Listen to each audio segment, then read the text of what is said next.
I believe, Jessica, you are first on this one, since Kathleen, you went first last. So if you would like to ask a question of your opponent.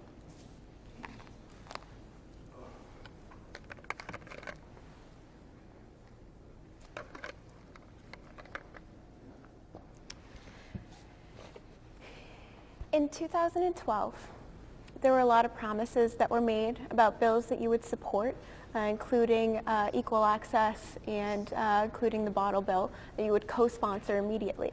I haven't seen you've been able to co-sponsor them, and I know that originally in your endorsement questionnaires you also said that you would support increasing the minimum wage to $10.50 or $11 an hour plus indexing.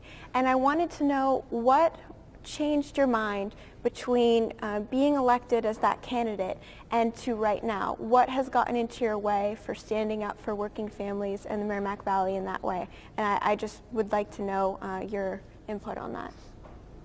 Thank you, Michelle. Nothing has gotten in my way of standing up for working families. I'm very confident and dedicated to doing that every single day, and I'd like to be able to address each question as quickly as I can, one by one. I'm an environmental lawyer by trade, and I feel very strongly about the bottle bill and implementing the bottle bill. And I know that even though we're a border community against New Hampshire, that needs to happen. The bill that I did not want to co-sponsor had a carve-out in it, excluding beverages that were over a certain amount of fruit juice, trying to incentivize healthy drinking habits. And I didn't like that. I wanted it to actually be clear and simple and something that we could get behind and advocate for, so I didn't support it. Now, in this most recent fiscal 15 budget, Senator Crean had an amendment in support of the bottle bill. It was a better bill, and that would have dedicated all of the unused money to go toward the Community Preservation Trust, which would be implemented right back into our communities for open space preservation and things of that nature. And I signed on to it, and it passed in the Senate. So in that instance, in many other instances, when you're a legislator, you have to read the bills, you have to look at all of the impacts, and you have to make an informed decision. And when I get more information, I'm not afraid to take a stance on that. Jessica, you have 30 seconds if you'd like to refer to anything of Kathleen's answer, or to answer part of the question yourself. Sure. So I know that you spoke on the bill when you campaigned. Had you not read the bill before you said that you supported it? So in every instance where there's a new legislative session, there are new versions of the bills, and that filed bill in that legislative session had that carve out. And from what I understand, it still did have that information before, and I was wondering if you could address the other questions. The one about you promising on your endorsement questionnaires from many other Democratic groups saying that you actually firmly supported, you actually said, I am proud to support $10.50 an hour for working families, including tying it to indexing. And I wanted to know what was difference between you campaigning and the day that you got into office. I'm afraid, unfortunately, though, we are out of time on that. We're running a little bit behind as it is. But we do have some rebuttal time later on in the show, so hopefully we can get to that, okay? Now, our next question is actually Kathleen is allowed to ask something of Jessica. Okay, thank you, Michelle. On the stump during this Democratic primary, you've said time and time again that I don't have democratic values, and it would be helpful to me as a lifelong Democrat if you could specify what you mean by that. Sure. When I talk about democratic values, I'm talking about standing up for working families. I'm talking about education.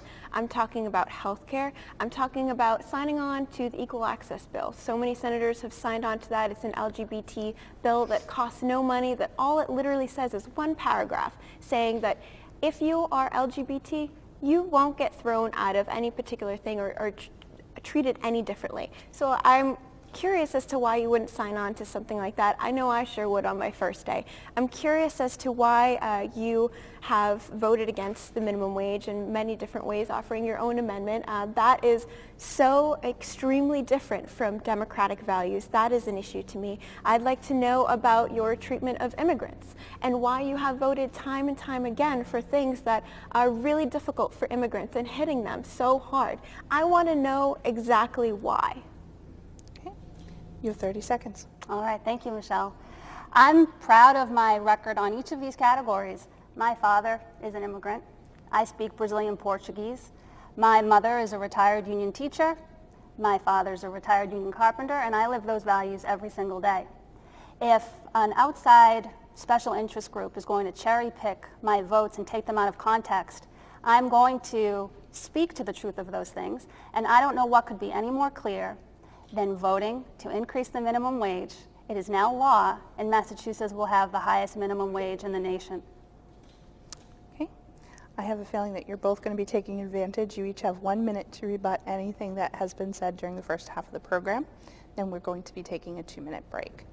So I believe we start this one with Jessica, correct? Yes. So Jessica, you have 1 minute to rebut anything or continue to ask.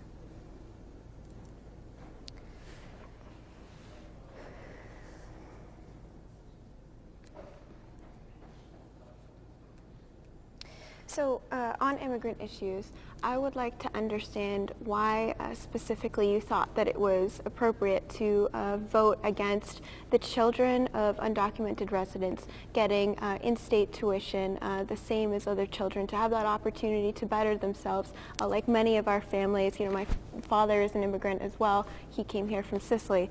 So I want to know your information on that, and I'd also like to know why you have voted against a lot of common sense things, like actually putting the salaries of mutual executives who have some ability to sort of twist some things, putting that information online, putting a whole host of information online. I'd like to know some specifics around that. Mm-hmm. May I? Yes. Okay. So in regard to transparency, my very first vote as a new state senator was to vote for the posting of every vote that we took to be on the Senate clerk's website, every single vote. And we have underlying bills that are voted on in every formal session. And it's critical to note the legislative process itself. We have hundreds of amendments tacked on to the bills we're voting for. And if it's not appropriate to change law based on 2 sentences in an amendment, we're not going to do it. I won't operate that way. Okay. Just so you know, both, the reason that I'm stopping you is what we did was we gave you the additional time to finish out Jessica's 1 minute for her question, so you do still have 1 minute of your own to finish your statement. Okay, thank you for that. No problem. So I may continue? Yes. So when the legislature finds out that we're going to take up an action, whether it's on substance abuse, housing, the budget, whatever it may be, in that legislative day, there are hundreds and hundreds and hundreds of amendments. We don't find out about them until the day of, and we don't have information on them. If I don't feel comfortable voting on a public policy issue that has nothing to do with the underlying bill, I'm confident enough not to vote on that issue. That's as simple as it is. Okay. Anything else you'd like to rebut during the remainder of your time? In terms of being able to communicate with our constituents, the work that we do, we try to take every opportunity that is at our disposal. I have regular office hours throughout all of the 7 cities and towns in our district. I'm on cable access programs. We have a monthly newsletter that has almost 2,000 subscribers at this point. And I also write a regular column in a newspaper. And I'm always in the district, providing live legislative updates to whomever's interested. Many, many people have my cell phone number, and I welcome any questions as we take up these issues. I appreciate that it's not a simple matter to understand, but I always do my utmost to be honest and explain the process. Okay. Thank you both very much. We are wrapping up the first half of this forum. We are going to take a 2-minute break. We're going to ask the audience and, of course, the candidates to please stay seated during the 2 minutes. Those of you at home, we ask you to stay tuned, and we will be back. It's never too late to learn something new. At Methuen Community Television, the young and the young at heart can learn about media production equipment and become part of the crew. MCTV members work on local television programs that are shown on Comcast 22 and Verizon 33 in Methuen, as well as on the web at www.methuentv.org.